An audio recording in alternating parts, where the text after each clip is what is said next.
Hey, Mr. Brucker here, PE teacher at Duker. Today we are going to do a teaching lesson talking about some of our wellness concepts. We talked a little bit about wellness in some of our previous videos. Wellness is anything that you do to help keep care of yourself. Some of the obvious things that will come to mind is exercising regularly, keep your body healthy and strong.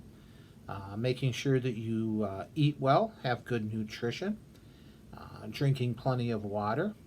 And we also talked about things like proper hygiene. We talked about our hand washing video and making sure that you cover yourself correctly when you cough or sneeze. Those are all important wellness activities. Again, anything you do to help keep care of yourself is wellness. Today, we're going to talk about fitness. Fitness is specifically designed exercises to help your body be healthy and fit.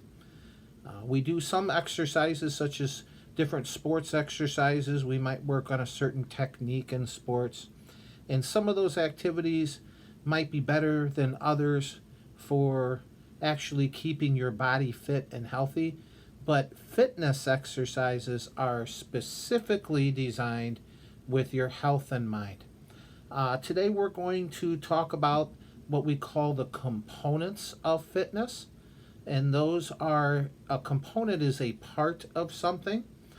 I would look at the components of fitness much like my plate or the food groups, which I know many of you have had some instruction on before.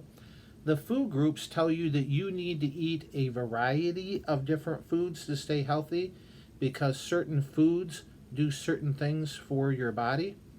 For example, fruits and vegetables give you lots of good nutrients and vitamins, and other things like proteins, like your meats and your nuts, seeds, things like that help build muscle in your body.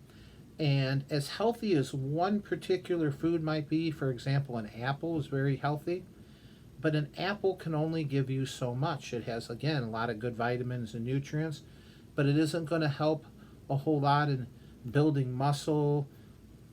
So you need to eat a variety of foods to get different nutrients that your body needs.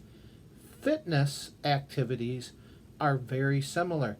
There are different types of fitness exercises or activities that you need to do to develop your body in different ways. So we're going to talk about the components of fitness. There's 4 of them.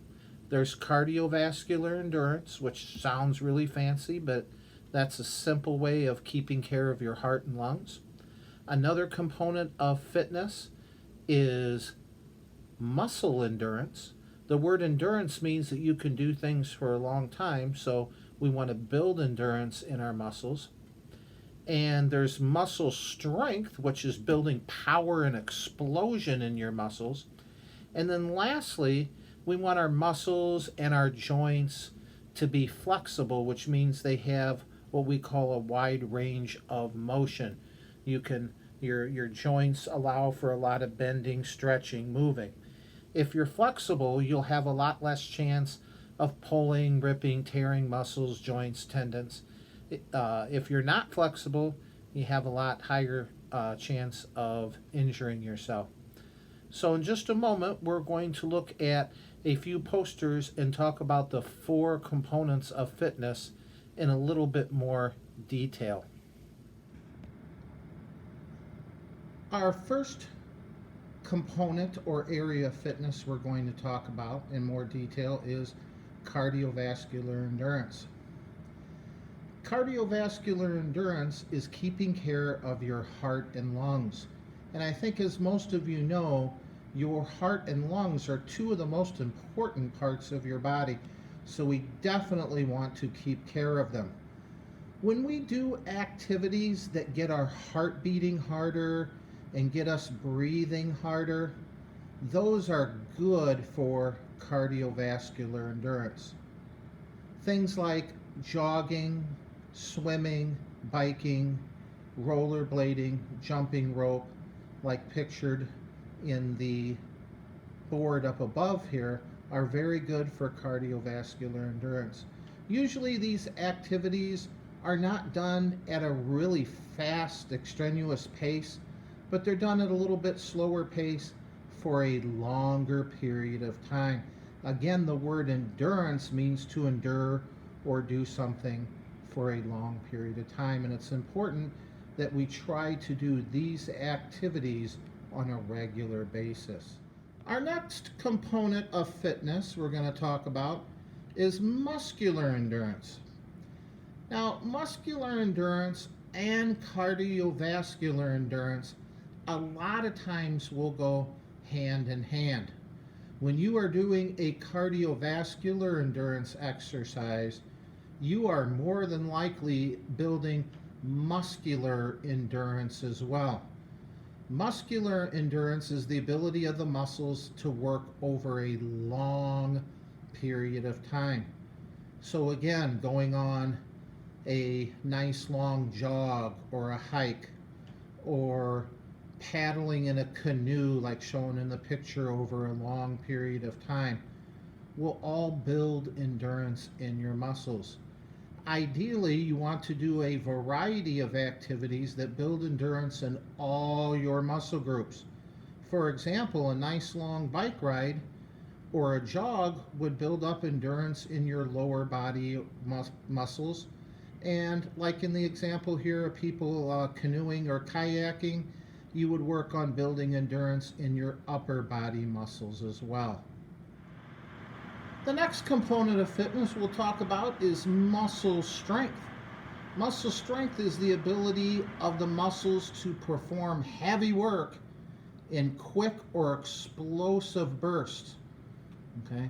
A lot of your sports skills will include these things, like lifting a heavy weight once, or exploding once really hard to throw a ball as hard as you can, or to kick a ball as hard as or as far as you can.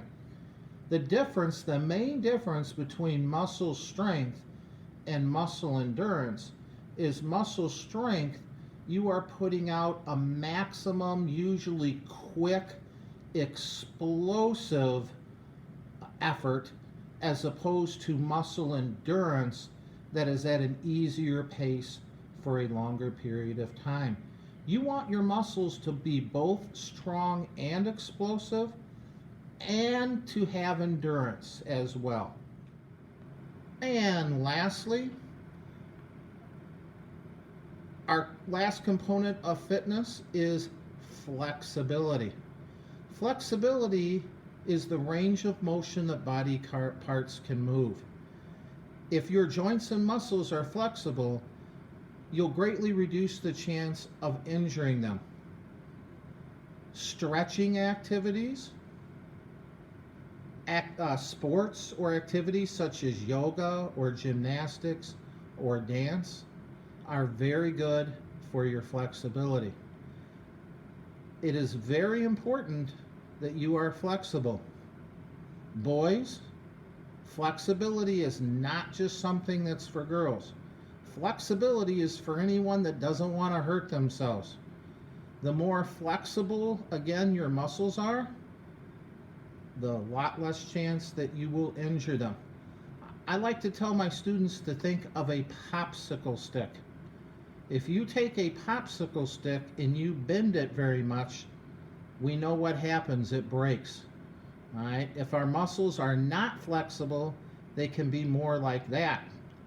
Now I want you to think as a rubber band. You take a rubber band and you bend it, move it around, it goes right back to shape. Now those are both extreme examples, but we want our muscles to be more like that rubber band. And again, performing these different activities on a regular basis will help your muscles and joints to be more flexible. Throughout the year, you will be hearing me refer to these components of fitness quite often. It's a very important concept to learn, especially you third, fourth, and fifth graders out there. I believe that you guys, especially, are at the age where you're starting to get mature enough to understand the importance of keeping care of your body. And I'm a firm believer in the more you know about your body, the better you will keep care of it. And understanding the components of fitness, understanding why it's important to do a variety of exercises, and to know what type of exercises fall into each component of fitness, and consciously trying to do a variety of those exercises on a regular basis will definitely increase your fitness level and your overall health. So, again, we'll be referring to these components of fitness concepts during a lot of our activities. So, it's very important that you know them and understand them.